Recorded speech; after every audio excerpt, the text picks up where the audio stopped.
So in this video, we are going to create a mini book, a one-page zine. There's lots of things you can call it, but call it whatever you want. We're going to have some fun. So I've got a template here that I created, and you probably have it as well. And then you also have some other book templates I gave you. One thing I want you to look at on any template before you begin is what is the pixel per inch size. So the mini book that I gave you, if you're looking here with me on the bridge, is 240 ppi. Not 300, not 360, but 240. And that's important to know because if you pre-size your images beforehand to crop them to the 2:3 aspect ratio, you're going to want to size your images to 240 so that they fit into the template. So let me start by opening up this template. So I'm going to double click in the bridge. And here we are. Notice that the file is locked, so I'm going to unlock it by hitting the little lock in the layers panel. And the next thing I'm going to do is create a new blank layer. And I'm going to fill that new blank layer with white. So I'm just going to make sure white is my foreground color, grab my paint bucket, and drop that color over. Next thing I'm going to do is move that layer 1 down below my layer 0. Now let's do some renaming. Instead of calling it layer 1, we'll call it base. And instead of calling it layer 0, we'll call it template.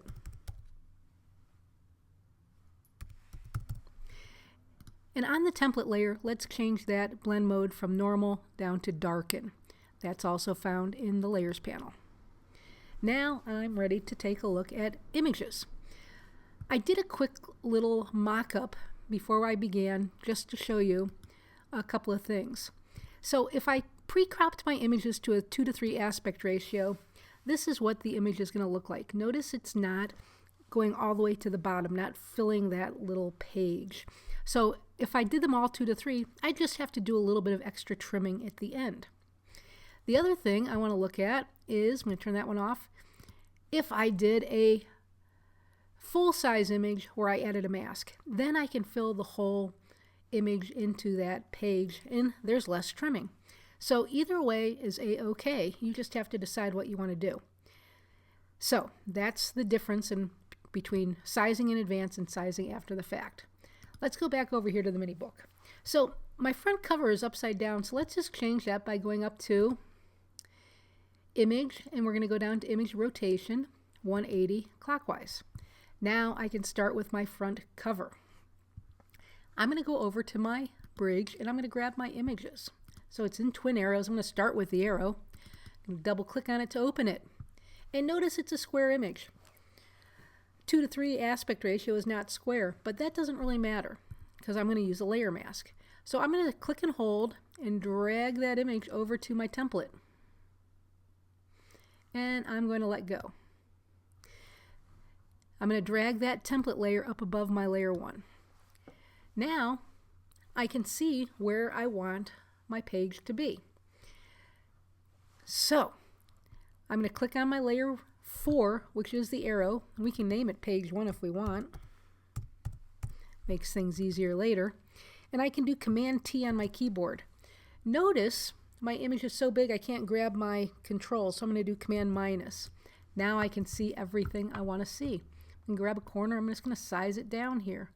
Well, I don't want my arrow way over there. I want my arrow in here. And I'm just going to continue to size that down. And get it within the frame that I want. That's looking pretty good to me. So I'm going to hit return on my keyboard. The next thing I'm going to do is grab my rectangular marquee tool. And I'm going to make sure that I have snap turned on, and I do. Whoops, and I probably just turned it off, so let's do that one more time. Turn that back on. And I'm going to hit Command colon on my keyboard. Command colon will bring up my guides. I have guides in the template, but with the marquee tool, it's going to want to snap to the guides that are set within the frame. And if you don't have any guides and you want to add some or change them, just remember, if you hit Command R on your keyboard, it brings up the rulers.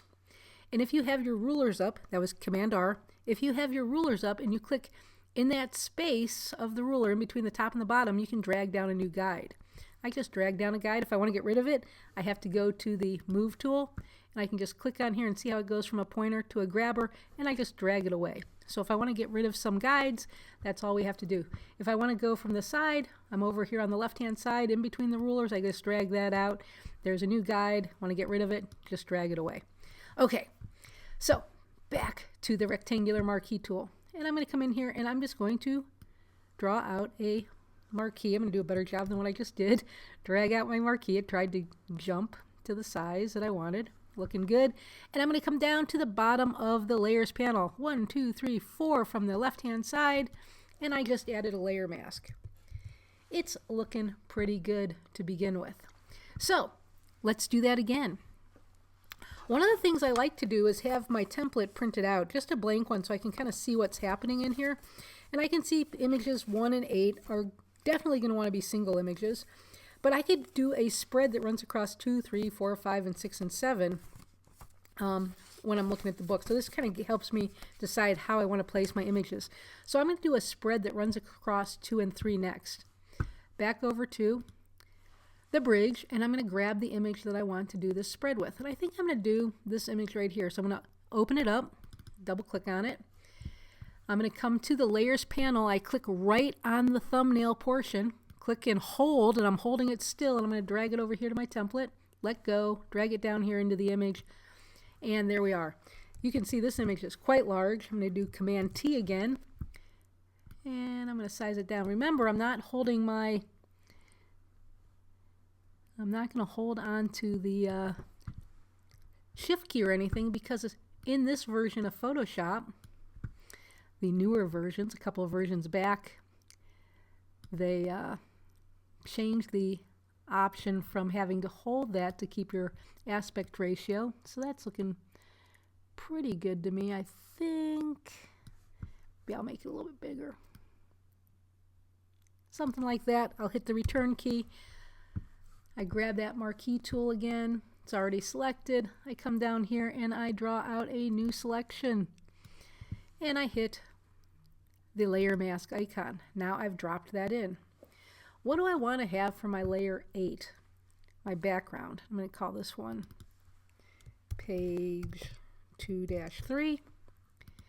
My next image has to fit here, so I'm going to go back over to the bridge, and I think I'm going to do this image for my final image.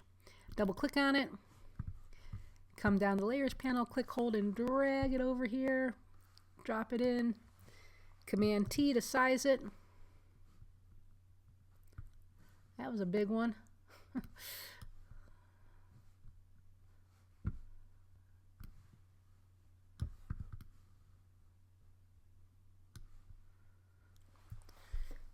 Set the return key, grab the marquee tool, and here we go.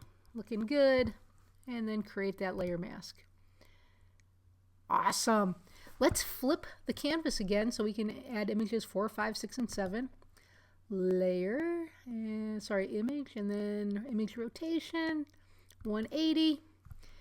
Now, these can both be spreads as well. So I think I'm going to do 6 and 7 as a spread, but 4 and 5 as single images. So let's come back over here and grab a single image. I think I'm going to do that one as a spread. No, I'm going to do that one as a single image. Click, hold, and drag on the layer. Back up to the template. Drop it into here. Command T. Make that smaller so I can see those edges. Smaller yet.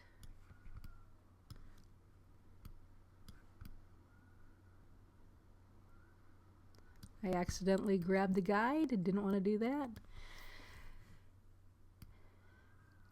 Actually, now that I'm doing this, I think I really want this to be this bigger spread.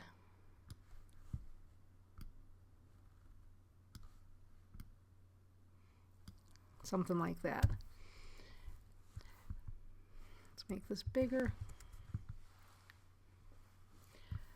Grab the marquee tool, it's selected. Let's come in here and create that mask. Now, I really don't like how it's placed. So, what I can do is unlink it the image from the mask by clicking in between the mask and the image. Make sure that the image portion is selected. Go to my Move tool, and I just hit V on my keyboard to do that. Command Z. Let's see, I accidentally had auto select turned on up top, so I'm going to turn that off. So once again, I'm going to come back here, make sure my image is selected, and now I can move this image independently in here from the mask. Once I decide where I want it to be though, the image within the mask, I'm going to link it back up. So now if I were to move it, I'm moving the mask, I'm moving the whole thing. Okay?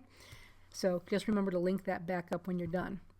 If I want, I can turn off my template guide here that shows me the page numbers, because I still have the guides that were built into this file. But it's nice sometimes to have those numbers to see what we're doing. So it's up to you, but you can turn that on and off. That's why we changed the blend mode here from normal, now we can't see it, to darken. And when we have darken turned on as a blend mode, the white just becomes transparent to what's below it. Okay, so let's now try for a couple more single images here. I'm going to do this one. Double click on that tree. Click, hold, and drag back to my mini book. Drop this in here. Command T again. Shrink that down so I can see what I'm doing. Make this pretty small.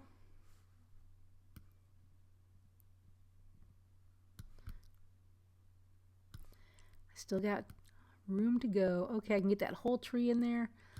Looking pretty awesome. Let's make it bigger before I set everything into play so I can kind of see what I'm doing. Make any kind of fine-tuning adjustments I might want to make. Like that. Looking good.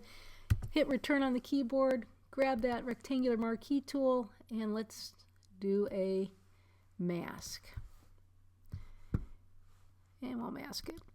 Notice this time my image is outside of that template, so I'm just going to drag the template back up there and click on my tree layer. So that's looking pretty good. Again, if I don't want that text in there, I can turn that on and off. One last image to go and we're going to have a mini book completed. Which one do I want to do? Let's see here. Did I end up using... Yes, I did end up using that image. Which one do I want?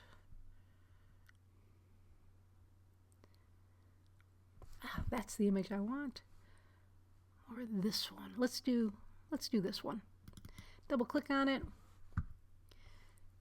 Grab the image from the layer panel up to the mini book. Drop it in. Command T.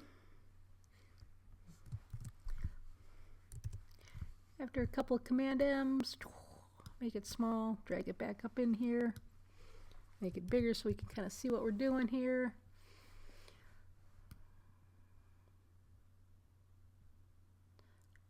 That's looking pretty good. We'll hit the return key, grab the marquee tool, it's already selected. Make another selection, layer mask. Double click on the hand tool, and there is our mini book. But what I really want to do is I want to add a little bit of text to it. So I want to do that on page 1 and 2. So I'll go back up to image, rotation, and do counterclockwise.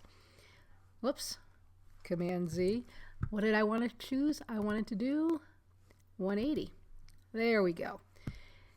Now, let's make this bigger so I can see what I'm doing again. I'm going to focus on these two pages because this is my cover and this is my back page. And on my cover, that is this image. If you're ever wondering, just turn that eyeball on and off. I'm going to grab my text tool.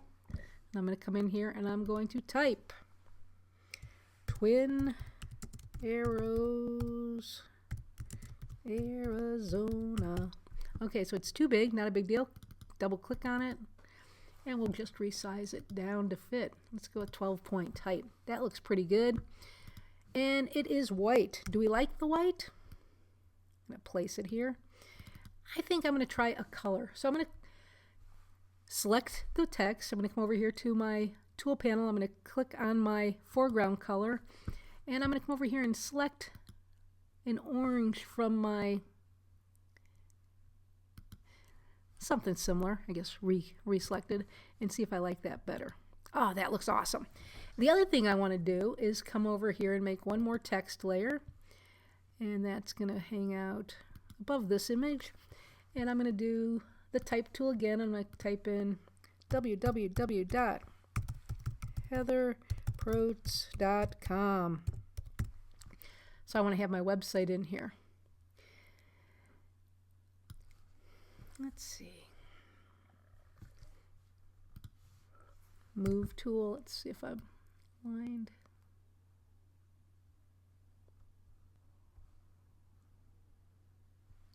I think I'm pretty centered. Maybe I don't want that to be the same orange. Maybe I do. It could be white. But I think I'm pretty happy. I'm ready to print now. So don't forget to title things. Let people know who made it. Do a good job of dropping your images in. Make sure everything is aligned neatly and nicely. And now you're ready to print.